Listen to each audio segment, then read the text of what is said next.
Sim racing chassis in this video is the Next Level Racing GT Ultimate featuring the new motion platform V3. Learn more at nextlevelracing.com. Welcome to Inside Sim Racing. I'm John Sable, and today I am doing something I never thought I'd be doing. I am driving a Ferrari in iRacing. And not just any Ferrari. I'm driving the current Ferrari GTE car, the 488. The runner-up in the 24 Hours of Le Mans last year. And now, in about a week's time, you'll be able to drive it and another GTE car in the iRacing 24 Hours of Le Mans. So, there is a lot of good stuff to cover here. But first off, yes, a Ferrari has been licensed in iRacing. This is something that, for a long time wasn't sure would happen, just licensing and all that good stuff. But it's here, and I think iRacing has picked out one of the better ones. Because GTE cars are pretty awesome, and the Ferrari is an excellent example of the current crop of GTE cars. So, let's start off with how this thing looks. It's gorgeous. Here it is in Ferrari red. I couldn't imagine any other way of showing off the car for the first time. And not only is the outside gorgeous, I particularly like the inside, which I think is a really nice place to be driving from. Nice seating position. Also like, with me using my triple monitor bat setup, that they have the dash with pretty much all the information you need to know on the dash instead of on the steering wheel, so able to turn the virtual steering wheel off, which is always a plus, and not have that just hanging out, not moving. But yes, that's very nice. And something else that is very nice in these GTE cars is what's happening over on the center console there. And at least on my setup, it's a little messed up by monitor bezels. Of course, if you use VR, Oculus or Vive, you don't have to worry about that issue. But there is a rear camera, and I tell you, the little bit of running I've done with other cars around me, that rear camera is going to get a workout, because it's just much easier to use than the mirrors. So I'm a big fan of that. Also a big fan of it in that if you're running, like, say, on a single monitor, and normally you have to run the virtual mirror to be able to see what's happening around you, now you might not have to run that. Maybe you can get away with just the rear camera. Maybe. So, transitioning from the look of the car, let's go ahead and talk about probably my favorite thing about this car, and that is the sound. This car has a fantastic engine note, as most Ferraris do have. And not only is it a fantastic note, it also gives off just a lot of fantastic sounds. Just a different, when you downshift and just all the noises. There's a fantastic transmission whine going on here that really just makes it extremely enjoyable on the ears. So let me be quiet and let you guys just sit back and listen to this fabulous sound.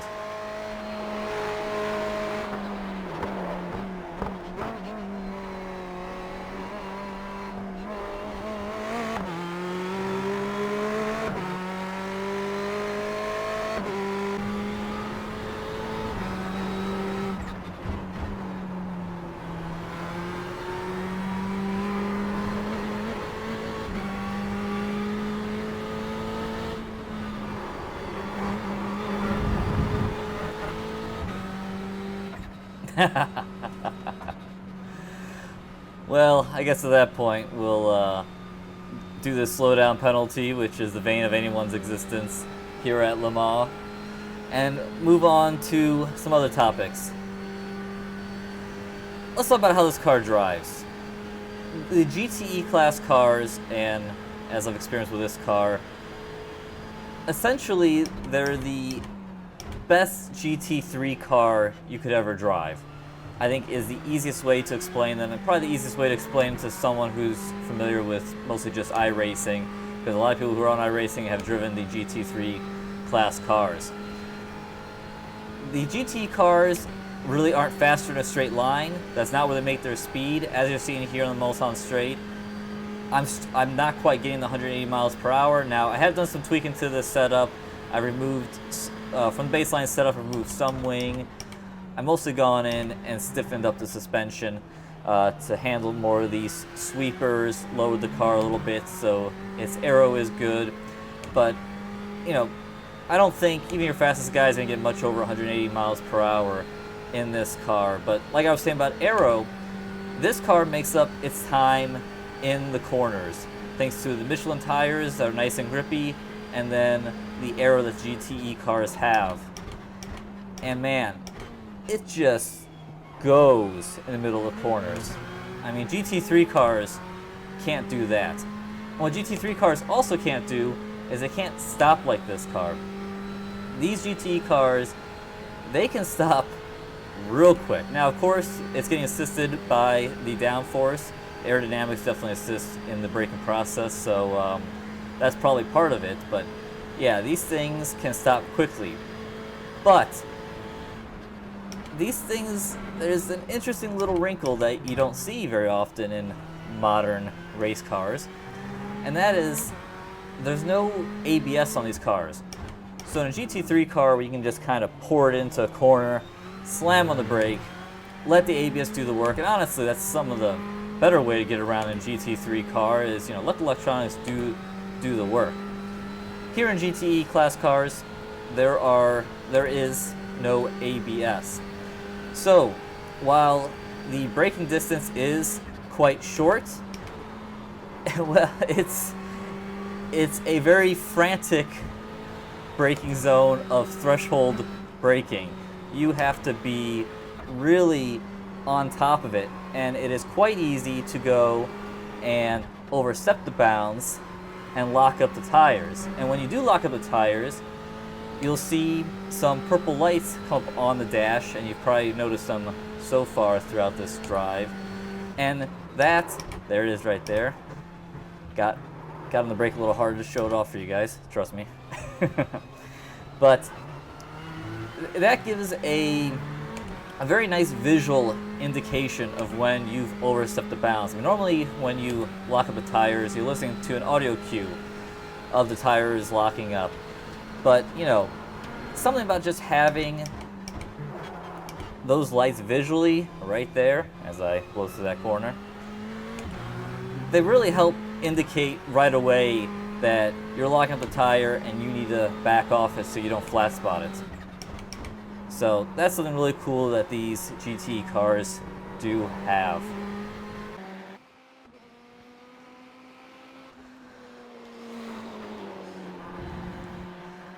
Not my favorite corner. Something else I also want to mention handling wise is this car does a really nice job of hitting curbs. I find it really enjoyable, especially in the final sector and going through the final chicanes, going on to pit straights, and even going down to the chicane here on the Mulsanne Straights. This car handles curbs really nicely.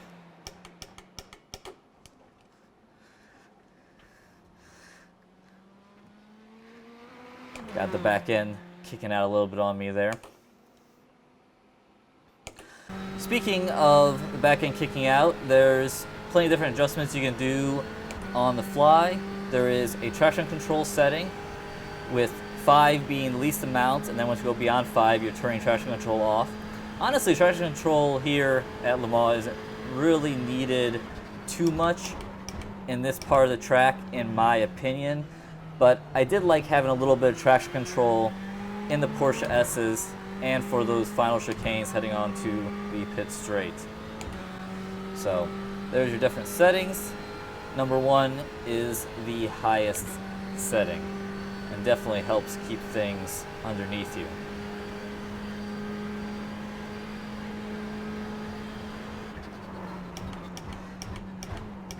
To go along with traction control, there's also a fuel map. The fuel map runs all the way from the number 1 mix, which is full everything, all the way down to 12. Or now it sounds like the engine barely wants to run, and look at me. I'm just hanging here in 5th gear, not even getting up to top gear. So with 12 different fuel map settings, that is definitely going to become part of the strategy in this car, and especially in the 24 hours of Le Mans, where if you can stretch the fuel and just go 1 extra lap, you can save a tremendous amount of time thanks to how long the laps are here.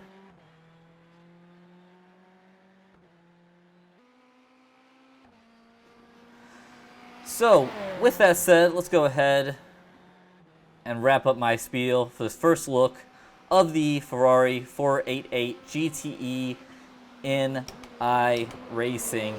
And, you know, my biggest takeaway is I think this car is going to be extremely popular for a handful of reasons. I mean, first off, it's a Ferrari. Ferraris have a huge following around the world. It's going to be popular, and for it to be in iRacing, something that people who've been part of the service since 2008, like I've been, never expected to see. Second, they went and they picked the right car. I mean, it being a modern car is a big deal, because I'm a big fan of modern cars in sim racing. I like to watch racing on the weekend, watch the race, and then jump over into one of the different sim racing titles, such as iRacing, and race the cars I'm watching. Hey, finally got that corner. So I think it's going to be really popular because it is a modern car, and then with it being GTE class, I mean, everyone knows in iRacing how popular GT3 cars are, and I think this GTE class is going to be big, based off of having the Ferrari, and then the other car, the Ford GT GTE, which we'll be previewing in another video. I mean, 2 heavyweights, Ferrari versus Ford, both finished 1-2 last year at Le Mans. I mean, going to be incredibly popular. And then these cars, with them being GT cars, they're approachable, but then being GTE, now they put a little more in the hands of drivers, in my opinion. I mean, just something as simple as not having ABS is really going to make a difference in these cars. But yeah, this is going to be a popular division in iRacing because, like I said, it's like the best GT3 car you've ever driven. And it's sexy as hell. So with that said, thank you for watching this episode of Inside Sim Racing. If you enjoyed the episode, please give it a like. Subscribe to the channel if you haven't. Check us out at isrtv.com for the latest news, reviews, and our popular forums. And also, please check out the Amazon affiliate codes in the description below. Click on the link, shop through Amazon. Doesn't cost you a thing, but kicks back a little bit towards us, which helps us out. So for John Sable, thanks again for watching Inside Sim Racing. Please take care of you and yours.